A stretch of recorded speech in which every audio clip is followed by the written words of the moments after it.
Matterport has a diverse customer base, from real estate to construction to new development and beyond.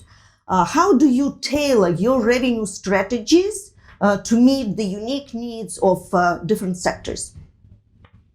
Yeah, it is a diverse space. Like I said, it's everything from digitizing an automobile to an RV, all the way up to large corporate office spaces. And so I think, what we've done is look at where are there consistent go-to-market motions, from sales process to sales cycle times to skill sets to meet the customer needs to technology fit to meet the customer needs. And so it's kind of clearly delineated for us. About half of our revenue is residential real estate, and the other half is non-residential real estate, everything from commercial office space to manufacturing to retail, travel, hospitality, hotels.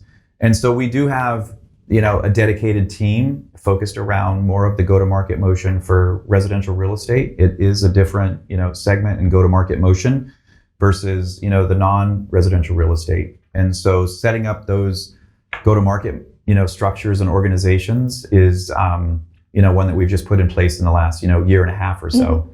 But to meet the customer where they want to be met, especially with such a diverse customer base we have, you do have to sometimes augment, your go-to-market, the skill sets and so forth to meet that customer needs. And so we've segmented there around residential real estate versus non-residential real estate. So.